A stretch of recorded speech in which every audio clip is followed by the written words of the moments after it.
ప్రభుత్వంపై న్యాయ పోరాటానికి దిగారు రైతన్నలు. తమకు పంట రుణమాఫీ చేయలేదంటూ నాగర్ కర్నూలు జిల్లా రైతులు హైకోర్టును ఆశ్రయించారు. వెల్దండ మండలం బండోనిపల్లి గ్రామానికి చెందిన వావిల్లా అల్వాల్ యాదవ్తో పాటు మరో 10 మంది రైతులు హైకోర్టులో పిటిషన్ వేశారు. రుణమాఫీకి అన్ని అర్హతలు ఉన్నప్పటికీ రుణమాఫీ చేయడం లేదంటూ తమ పిటిషన్లో పేర్కొన్నారు. ఇచ్చిన హామీ నెరవేర్చని రేవంత్ ప్రభుత్వంపై న్యాయ పోరాటం చేస్తామని రైతులు స్పష్టం చేస్తున్నారు. మాఫీ చేస్తా అన్నాడు రేవంత్ రెడ్డి. సంవత్సరం కావచ్చింది, 100 రోజుల లోపే అన్ని మీకు సమస్యలు తీర్చుతా అన్నాడు. ఏ సమస్య తీర్చలేదు. రైతు భరోసా చేస్తా అని అది వేయలేదు, రుణమాఫీ చేయలేదు. అయినా నేను అన్ని 100 రోజుల సమస్య తీర్చుతా అన్నాడు. ఏ సమస్య తీర్చలేదు. ముఖ్యమంత్రి అయ్యి వచ్చి ఈ ఎందండ మండలానికి కానీ ఏ మండలానికి కానీ ఏ సమస్యలు తీర్చలేడు. ఏ మాట గట్టిగా నిర్ణయం తీసుకొని చెప్తలేడు, చేస్తలేడు. సమస్య 2 లక్షల రుణమాఫీ అని గవర్నమెంట్ చెప్పడం జరిగింది. మాకు 2 లక్షల రుణమాఫీ పోలే. ఇంకా మా గ్రామంలో 30-40 వేలు ఉన్నా కానీ రుణమాఫీ సక్రమంగా జరగలే. ఇప్పుడు అప్పుడు అంటూ షెడ్యూల్ విడుదల చేస్తామంటూ కాలయాపన చేసి ఇప్పుడు ప్రభుత్వం మమ్మల్ని మోసం చేసింది. మాకు ఎమ్మటే 2 లక్షల రుణమాఫీ చేయాలని కోరుతున్నాం ప్రభుత్వాన్ని. నాకు 2-3 ఎకరాల పొలం ఉన్నది, చిన్న కారు రైతుని కాబట్టి 2 లక్షల వరకు రుణమాఫీ చేస్తానట్టు చేయలేదు కాబట్టి మేము కోర్టుకు వెళ్ళినాం. 2 లక్షల వరకు రుణమాఫీ చేయాలి మాకు.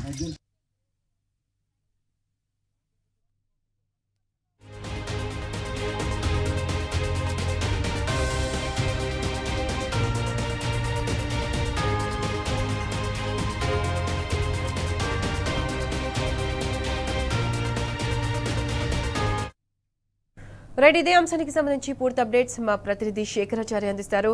గుడ్ ఆఫ్టర్నూన్ శేఖరాచారి, చెప్పండి. ప్రభుత్వంపై న్యాయ పోరాటానికి దిగారు రైతన్నలు. తమకు పంట రుణమాఫీ చేయలేదంటూ నాగర్ కర్నూలు జిల్లా రైతులు హైకోర్టును ఆశ్రయించారు. దీనికి సంబంధించి పూర్తి అప్డేట్స్ ఏంటి? నాగర్ కర్నూలు జిల్లాలో రుణమాఫీ చేయలేదంటూ ప్రభుత్వం పైన న్యాయ పోరాటానికి రైతులు సిద్ధమైనటువంటి పరిస్థితి. న్యాయ పోరాటం కోసం హైకోర్టును ఆశ్రయించినటువంటి పరిస్థితి నెలకొంది. నాగర్ కర్నూలు జిల్లా వెల్దండ మండలం బండోనపల్లి గ్రామానికి చెందినటువంటి వావిల్లా అల్వాల్ యాదవ్ తో పాటు మొత్తం కలిసి ఒక 10 మంది రుణమాఫీ కోసం హైకోర్టును ఆశ్రయించారు. అయితే హైకోర్టు ఆశ్రయించే కన్నా ముందు వాళ్ళకు ఎవరికి సంబంధిత అధికారులు కలెక్టర్ కావచ్చు, తర్వాత ఎంఆర్ఓకు వాళ్ళు నోటీసు కూడా పంపించామని చెప్తా ఉన్నారు. నోటీసు పంపించినప్పటికీ ఎలాంటి అధికారుల నుంచి రెస్పాన్స్ రాకపోవడంతో వాళ్ళు ఒక అడ్వకేట్ ద్వారా హైకోర్టును ఆశ్రయించినటువంటి పరిస్థితి. హైకోర్టు సంబంధించినటువంటి కేసు నెంబర్ వచ్చేసి PP 3847/29/2025 ఈ నెంబరు పేరు మీద వాళ్ళు కేసు ఫైల్ చేయించారు. మొత్తంగా చూసినట్టయితే ప్రభుత్వం రాకముందు ఎలక్షన్ లో మేనిఫెస్టోలో పెట్టిన విధంగా మీకు 2 లక్షల రుణమాఫీ చేస్తామని చెప్పేసి చేయకపోవడంతో వాళ్ళు ఒక్కసారిగా వాళ్లకు అంటే పూర్తి స్థాయిలో చేయకపోయేసరికి ఒక కుటుంబానికి సంబంధించి రేషన్ కార్డు అడ్డు చూపి అనేక కొర్రీలు పెడుతూ 50,000 ఉన్నప్పటికీ కూడా రుణమాఫీ చేయలేదని చెప్పేసి ఒక కుటుంబంలో భార్యాభర్తకు సంబంధించి ఉన్నప్పటికీ మొత్తం కుటుంబం అంతా కలిసి ఇవ్వకపోయినా సరే 2 లక్షల లోపు రుణమాఫీ అయితే చేయాలి కదా. వాళ్ళు అప్పుడు ఎలక్షన్ కన్నా ముందు ఇవన్నీ కూడా ఏవి కూడా చెప్పలేదు, ఎలాంటి ఈ రిస్ట్రిక్షన్ చెప్పలేదు, ఎలాంటి కొర్రీలు చెప్పలేదు. ప్రస్తుతం మాత్రం ఇలాంటి కొర్రీలన్నీ చూపుతూ రుణమాఫీ చేయకపోవడంతో మేము రుణమాఫీ అవుతుందని చెప్పేసి అనేకమైనటువంటి ఇబ్బందులకు గురవుతా ఉన్నాము.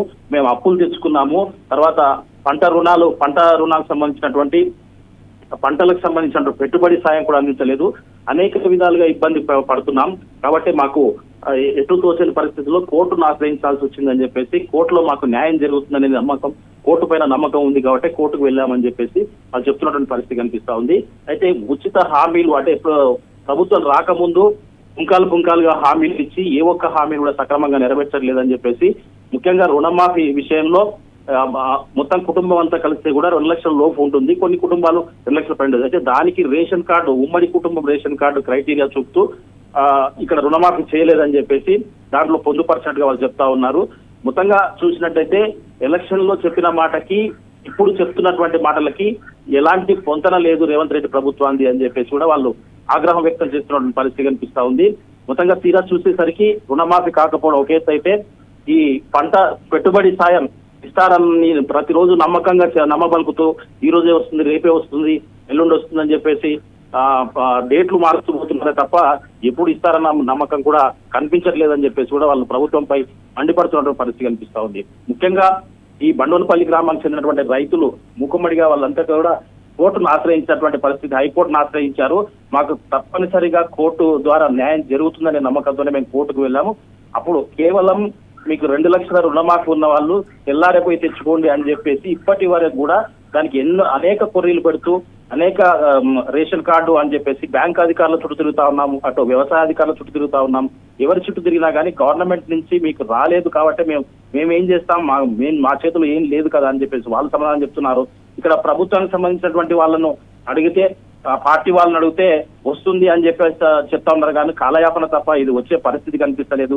మా చేతిలో ఏం లేదని చెప్పేసి అందరూ చేతులు ఎత్తినటువంటి పరిస్థితి కనిపిస్తా ఉంది. ఏమి చేయలేని దిక్కుతోచని పరిస్థితులనే మాకు ఇబ్బందులకు గురవుతున్నాం కాబట్టి మేము కోర్టును ఆశ్రయించాం.